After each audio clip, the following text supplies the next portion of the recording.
Hi everyone, welcome. आज की video में हम लोग most expected assertion reason questions करने वाले हैं। कौन से चैप्टर के? सॉल्यूशंस। सारे असर्शन रीजन क्वेश्चंस आपको सॉल्यूशंस चैप्टर से रिलेटेड मिलेंगे।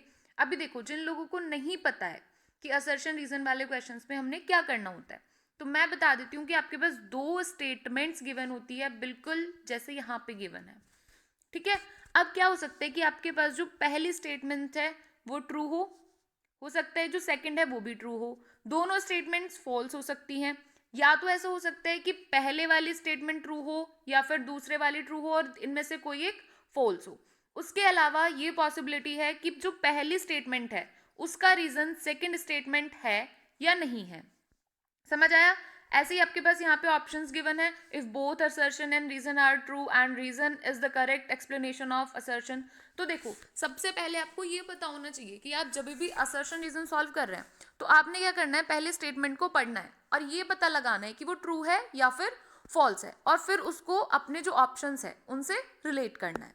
अभी देखो, मैं आपको सॉल्यूशंस के साथ बताती हूँ कि आपने कैसे क्वेश्चन को डील करना है। अभी देखो ये क्या कह रहा है क्वेश्चन में, amalgam of mercury with sodium as an example of solid solutions. यानी हमें पता है मरकरी कैसी है, मेटल।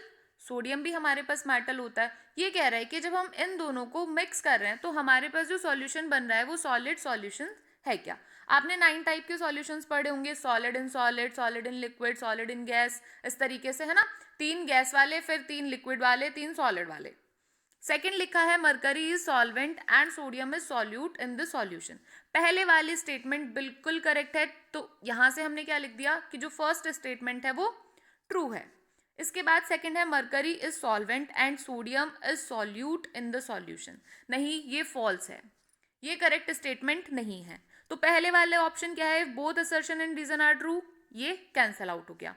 सेकेंड है both assertion and reason are true, ये भी कैंसिल हो गया, क्योंकि हमें पता है असर्शन करेक्ट है और जो हमारे पास रीजन है वो इनकरेक्ट है। नेक्स्ट है if assertion is true but reason is false, ये वाला ऑप्शन आपके पास यहाँ पे करेक्ट आंसर है। अगर ये दोनों ट्रू होती तो हम क्या करते, इन दोनों में देखते कि ये सेकंड स्टेटमेंट पहले वाले की करेक्ट एक्सप्लेनेशन है या नहीं है। समझ में आया? नेक्स्ट क्वेश्चन में हमसे क्या बोला है, assertion है the concentration of pollutants in water और atmosphere is often expressed in terms of ppm.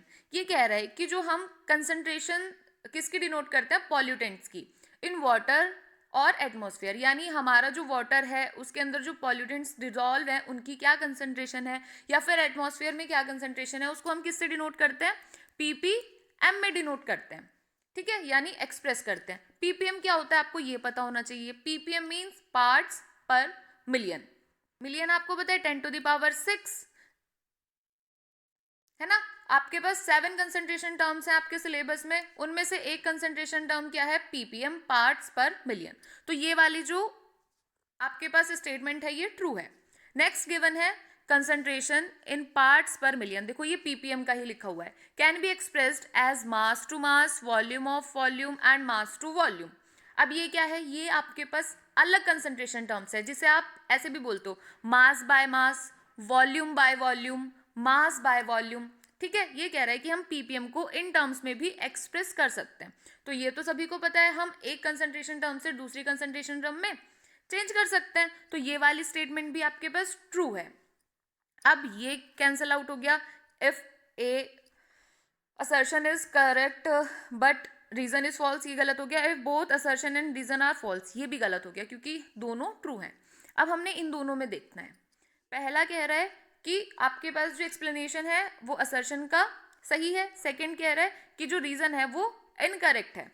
तो इन दोनों स्टेटमेंट्स का कोई लेना देना नहीं है ना, इसीलिए बी ऑप्शन करेक्ट है। If both assertion and reason are true but reason is not the correct explanation of assertion. मतलब ये दोनों स्टेटमेंट्स अपने अपने में ठीक हैं, पर मगर इन दोनों का आपस में कोई लेना देना नहीं है, या फिर आप कह सकते हो जो रीजन है वो असर्शन के लिए करेक्ट स्टेटमेंट नहीं है या फिर करेक्ट एक्सप्लेनेशन नहीं है।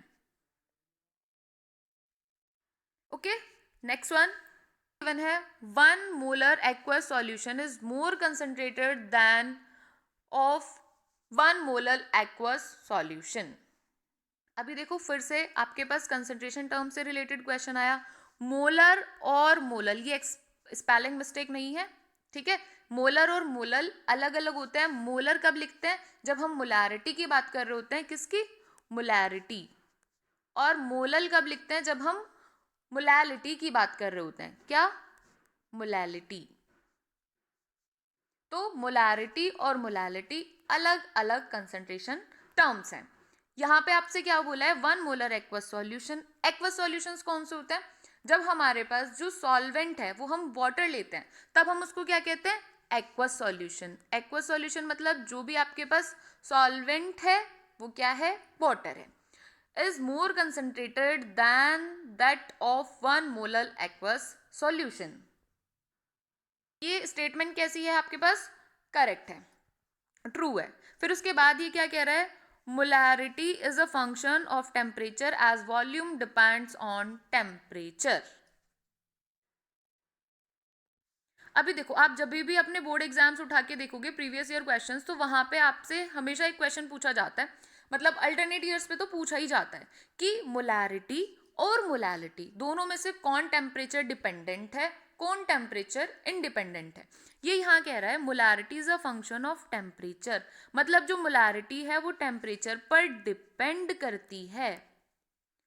As volume depends on temperature, क्योंकि वॉल्यूम क्या है?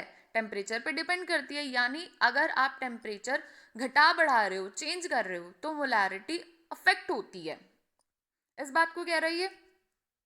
तो ये भी आपके पास ट्रू स्टेटमेंट है। अगर वो आपसे मोलैलिटी के बारे में पूछे तो मोलैलिटी कैसी होती है? डिपेंडेंट नहीं होती है। मोलैरिटी फंक्शन होती है टेम्परेचर का, जबकि मोलैलिटी नहीं होती है। याद रहेगा, इसको आप ना मार्क करके कॉपी में लिख लें अपनी, कि molarity is a function of temperature and molality is not a function of temperature. आपको डेफिनेटली पेपर में क्वेश्चन देखने को मिलेगा, ठीक है। अब देखो ये क्या कह रहा है, दोनों की दोनों ट्रू है, तो ये गलत हो गया, ये भी कैंसिल आउट। अब हमें सिर्फ इन दोनों में चेक करना है। अब देखो ये जो स्टेटमेंट्स हैं ये आपस में रिलेट कर पा रही है। ऊपर तो ये पूछ रहा है कि कौन सा हमारे पास सॉल्यूशन ज्यादा कंसंट्रेटेड है, नीचे बिल्कुल अलग स्टेटमेंट है। तो इसीलिए हमने क्या करना है, ये वाला ऑप्शन करेक्ट है और ये रॉन्ग है। If both assertion and reasons are true, yes both are true, but reason is not the correct explanation of assertion. ये रीजन असर्शन की करेक्ट स्टेटमेंट नहीं है, इसीलिए हमारे पास बी क्या है? करेक्ट आंसर है। नेक्स्ट वन, अब ये हमें कह रहा है, असर्शन है pressure does not have any effect on solubility of solids in liquids. मतलब पानी के अंदर हमारे पास जो सॉल्वेंट है वो क्या है? लिक्विड है। जो हमारे पास सॉल्यूट है वो क्या है? सॉलिड है। और ये कह रहा है pressure does not have any effect. अगर हम प्रेशर को घटा रहे हैं या फिर प्रेशर को बढ़ा रहे हैं, ठीक है, तो सॉल्युबिलिटी, किसकी सॉल्युबिलिटी? सॉलिड की इन लिक्विड्स। लिक्विड ये क्या है? सॉल्वेंट। अगर हमारे पास जो सॉल्यूट है वो सॉलिड है और जो सॉल्वेंट है वो लिक्विड है, तो इनकी सॉल्युबिलिटी पे कोई भी इफेक्ट नहीं पड़ेगा टेम्परेचर को घटाने या तो बढ़ाने पे। पहली स्टेटमेंट हो गई ये बिल्कुल करेक्ट है। जैसे आपसे टेम्परेचर डिपेंडेंसी के बारे में पूछा जाता है, वैसे ही प्रेशर के बारे में पूछा जाता है, तो प्रेशर से कोई इफेक्ट नहीं पड़ता। नेक्स्ट है solids and liquids are highly incompressible. ये बात भी बिल्कुल सही है, ट्रू। तो ये दोनों ऑप्शंस तो आपके हो गए कैंसल आउट। अब हमने इन दोनों में चेक करना है। अभी से ध्यान से पढ़ो। देखो, pressure does not have any effect on solubility of solids in liquid. जब हम सॉलिड को लिक्विड में मिक्स कर रहे हैं या फिर डिजोल्व कर रहे हैं तो प्रेशर का कोई भी इफेक्ट नहीं होता। सेकेंड लिखा है solids and liquids are highly incompressible. तो ये दोनों आपस में रिलेट होते हुए हमें दिखाई दे रहे हैं, इसीलिए आंसर फर्स्ट सही है, क्योंकि जो हमारे पास रीजन है वो करेक्ट एक्सप्लेनेशन है किसकी? असर्शन की। तो इसीलिए A is the correct answer. Next one, aquatic species are more comfortable in warm waters than cold waters। ये भी आपसे हर बार पूछा जाता है, आपको पूरी स्टेटमेंट दी जाएगी और फिर आपसे क्या पूछा जाएगा, आगे लिख देंगे वाई। आपने वहां पे इसका रीजन बता के आना है कि ऐसा क्यों हो रहा है, यहाँ पे कौन सा लो काम कर रहा है, ठीक है। आपसे ये पूछा जाता है। इसके अलावा दो एग्जाम्पल्स और हैं आपके पास, एक एक्वाटिक स्पीशीज का, एक स्कूबा डाइवर्स का, और एक और एग्जाम्पल आता है ऐसे ही आपके पास, है ना। अभी अगर हम स्टेटमेंट को ध्यान से पढ़ें, यहाँ क्या लिखा है, aquatic species are more comfortable in warm waters than cold water, जो कि बिल्कुल फॉल्स है। ये स्टेटमेंट उल्टी हो गई है। यहाँ पे इन्हें क्या देना था, अगर ट्रू स्टेटमेंट कब होती, aquatic species are more comfortable in cold waters than warm water, तो ये हमारे पास false हो गई। सेकेंड क्या है, KH values for both N2 and O2 decrease with increase of temperature, ये भी false है। अब ये गलत, ये गलत, ये गलत, और हमारे पास करेक्ट आंसर कौन सा है, डी, क्योंकि दोनों ही स्टेटमेंट्स क्या है हमारे पास, रॉन्ग स्टेटमेंट्स हैं, फॉल्स स्टेटमेंट्स हैं। Okay, next one,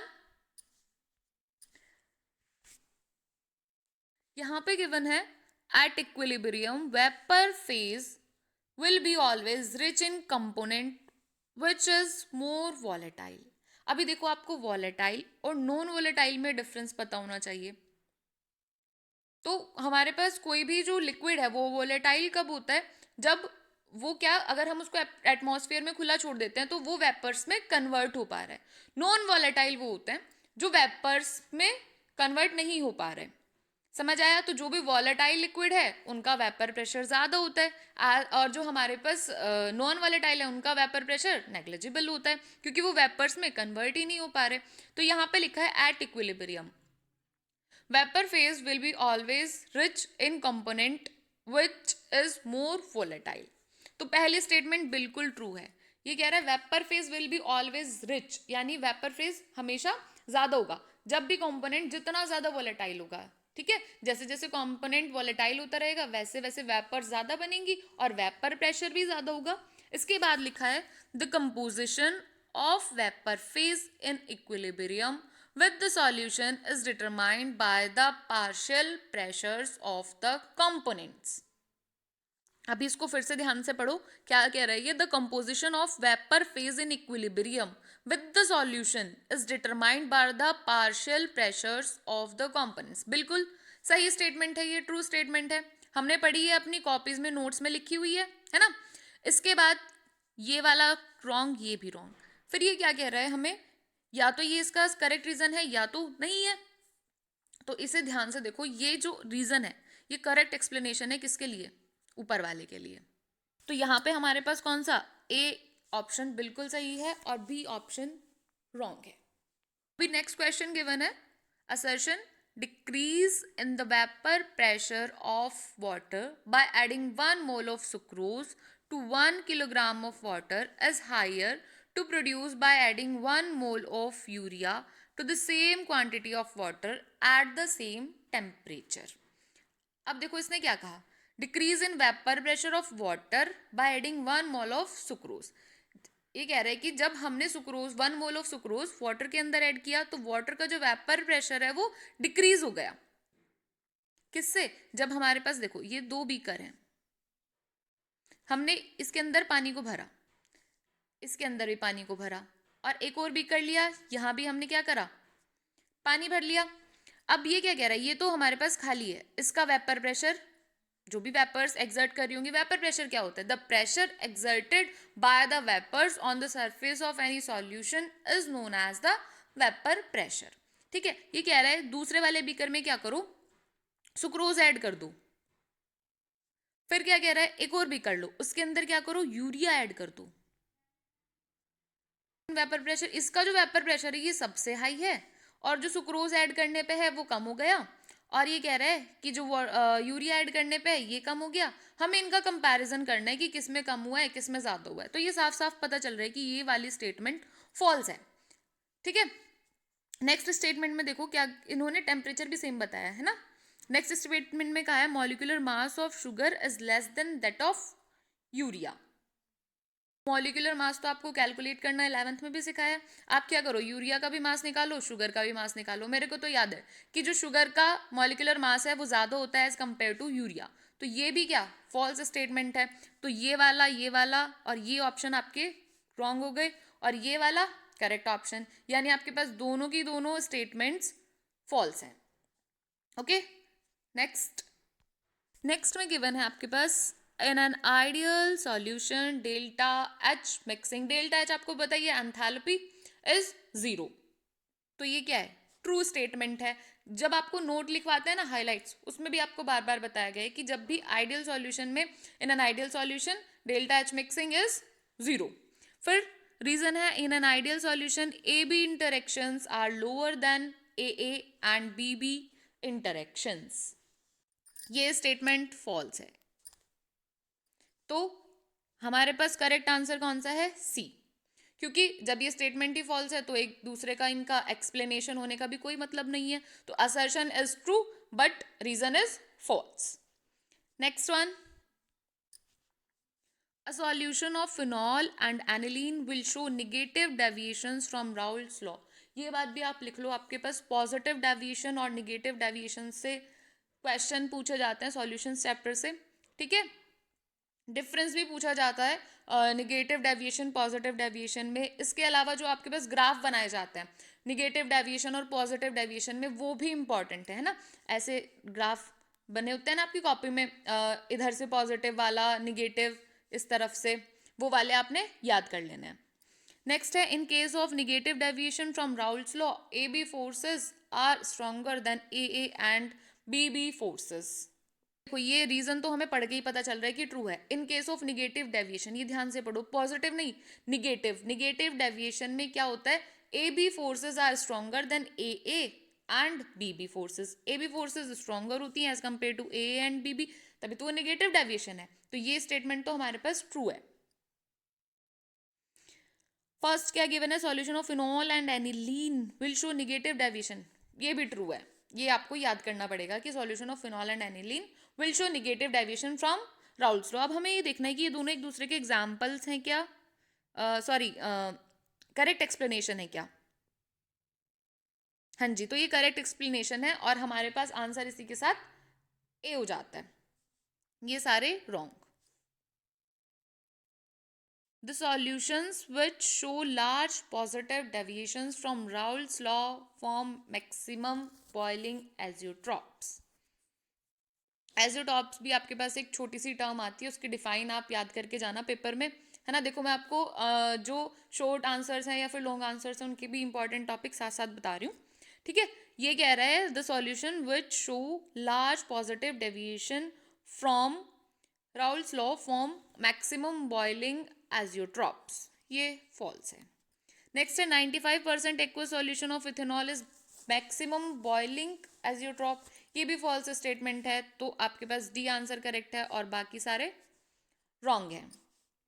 next question, the vapour pressure of an aqueous solution of sucrose is less than 1.013 bar at 373.15 kelvin. ये वेपर प्रेशर की वैल्यू है और ये आपके पास टेम्परेचर की वैल्यू है, ठीक है। तो ये स्टेटमेंट आपके पास ट्रू है। कुछ स्टेटमेंट्स ऐसी है जो आप ना मैथमेटिकली या फिर अपने कॉन्सेप्ट से सॉल्व नहीं कर सकते, वो आपको पता होनी चाहिए। नोट्स में आपके कहीं ना कहीं एनसीईआरटी में गिवन होगी या तो जहाँ भी आपने पढ़ा होगा, आपके पास नोट्स होंगे जहाँ की भी उस नोट्स में गिवन होगी। नेक्स्ट है, vapour pressure of water is 1.013 bar at 373.15 kelvin. ये वेपर प्रेशर वाटर का बताया, ये भी ट्रू स्टेटमेंट है। लेकिन ये दोनों जो स्टेटमेंट्स हैं ये आपस में रिलेट नहीं है, ये दोनों कैंसिल हो गए, ये भी कैंसिल, क्योंकि इनका कोई भी रिलेशन नहीं है आपस में। तो if both assertion and reason are true, दोनों ट्रू है, but reason is not the correct explanation of assertion, तो इसीलिए हमारे पास बी आंसर है। नेक्स्ट क्वेश्चन क्या कह रहा है, lowering of vapour pressure is not dependent on the number of species present in the solution. ये कह रहा है कि वेपर प्रेशर में जो लोवरिंग है, पढ़ते हैं ना हम लोवरिंग इन वेपर प्रेशर, वो डिपेंड नहीं करती किस पे, कितनी स्पीशीज सॉल्यूशन के अंदर प्रेजेंट है। तो ये बिल्कुल फॉल्स स्टेटमेंट है। देखो एक बार ना इसको आप समझो,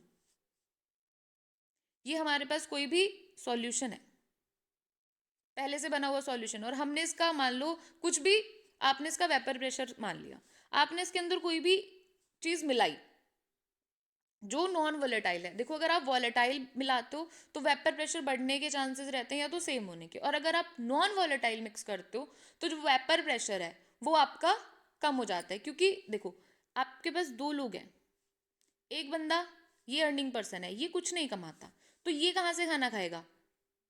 इसी की इनकम से खाना खाएगा, है ना। अगर दोनों ही बंदे अर्निंग पर्सन है तो क्या, दोनों की अपनी अपनी इनकम है, अपने अपने पैसे खर्च कर सकते हैं। सेम सीन यहाँ पे होता है। तो हमारे पास जो फर्स्ट है ये फॉल्स स्टेटमेंट है, क्योंकि lowering in vapour pressure depend करती है कि उसके अंदर जो स्पीशीज है सॉल्यूशन के वो कौन कौन से डिसॉल्व की हुई है। ओके, नेक्स्ट है lowering of vapour pressure and relative lowering in vapour pressure are colligative properties. ये भी फॉल्स स्टेटमेंट है। क्यों? क्योंकि relative lowering of vapour pressure ये कॉलिगेटिव प्रॉपर्टी है और लोवरिंग ऑफ वेपर प्रेशर ये नहीं है। तो इसी के साथ आपके पास डी ऑप्शन करेक्ट आंसर है। आई होप अभी तक आपको सारे क्वेश्चन समझ आ रहे हो, है ना। अगर कोई क्वेश्चन आपको नहीं समझ आ रहा तो वीडियो को आप पीछे कीजिए और फिर से देख लीजिए। इसमें गिवन है ओस्मोसिस। ओस्मोसिस भी आपके पास एक बहुत इंपॉर्टेंट टॉपिक है जहाँ से क्वेश्चंस पूछे जाते हैं। Osmosis does not take place in 2 isotonic solutions separated by semi permeable membrane. Semi permeable membrane हमें सबको पता है, वो बीच में क्या बोलते हैं, एक मेम्ब्रेन लगी होती है जिससे सॉल्यूशन इधर या उधर, मतलब ऐसा है जैसे आपने यहाँ पे जाली लगा दी और बता दिया कि हाँ इतने साइज वाले लोग इधर जा सकते हैं और उससे बड़े साइज वाले लोग इधर नहीं जा सकते हैं। तो ये काम होता है सेमी परमिएबल मेम्ब्रेन का। तो ये स्टेटमेंट हमारे पास ट्रू है। Osmosis does not take place in 2 isotonic solution separated by semi permeable membrane. तो दोनों एक से ही है तो ना इधर जाएगा ना ही उधर जाएगा सॉल्यूशन। नेक्स्ट है isotonic solutions have same osmotic pressure. ये भी बिल्कुल ट्रू है। आइसोटोनिक सॉल्यूशंस वही होते हैं जिनका जो ऑस्मोटिक प्रेशर है वो क्या होता है, सेम होता है। तो ये दोनों ऑप्शंस तो आपके रॉन्ग हो गए। अब ये हाँ ये पूछ रहे हैं कि दोनों जो रीजन है वो एक्सप्लेनेशन है या नहीं है। साफ साफ पता चल रहा है एक्सप्लेनेशन है। क्यों नहीं कर सकते? ये कह रहे हैं कि osmosis does not take place. क्यों नहीं टेक प्लेस हो सकता ऑस्मोसिस का? क्योंकि जो हमारे पास आइसोटोनिक सॉल्यूशंस हैं दोनों का ऑस्मोटिक प्रेशर सेम है। तो जब दोनों तरफ से प्रेशर है वो सेम है तो कोई भी इधर उधर नहीं भागेगा। ओके, तो इसका आंसर है फर्स्ट। नेक्स्ट ये कह रहा है 1 m solution of KCl has greater osmotic pressure than 1 m solution of glucose at the same temperature। तो ट्रू है। फिर इसके बाद in solution KCl dissociates to produce more number of particles। ये वाली स्टेटमेंट भी ट्रू है। 1 molar solution of KCl has greater osmotic pressure than 1 molar solution of glucose। तो हमारे पास ये ए ऑप्शन करेक्ट है और बाकी सारे ऑप्शंस इसके रोंग है, क्योंकि ये करेक्ट एक्सप्लेनेशन है। रीजन किसका? असर्शन का। नेक्स्ट एंड लास्ट क्वेश्चन है आपके पास। Molecular mass of KCl calculated on the basis of colligative properties will be lower than the normal molecular mass. तो ये क्या है? फॉल्स स्टेटमेंट है। नेक्स्ट है experimentally determined molar mass of always lower than the true value. Experimentally determined molar mass of always, ये false statement है। पहले वाली क्या कह रही है? Molecular mass of KCl calculated, अरे ये ट्रू स्टेटमेंट है। ये वाली स्टेटमेंट आपके पास ट्रू है। Molecular mass of KCl calculated on the basis of colligative properties will be lower than the normal molecular मास। हाँ ये ट्रू स्टेटमेंट है ना। नोट्स में भी आपको मार्क हुई भी मिलती है। तो पहली स्टेटमेंट ट्रू है, असर्शन ट्रू है और रीजन फॉल्स है, तो आंसर है इसका सी। ये ऑप्शंस गलत है। आई होप आपको सारे कॉन्सेप्ट समझ आए होंगे और ये जो भी क्वेश्चंस थे आपको सारे क्वेश्चन समझ आए होंगे। आप क्या करें, 1-2 बार ना वीडियो को देख लेना ताकि आपके जो स्टेटमेंट्स बेस्ड क्वेश्चन है ना वो लर्न हो जाए। और इसके अलावा all the best for your board exams.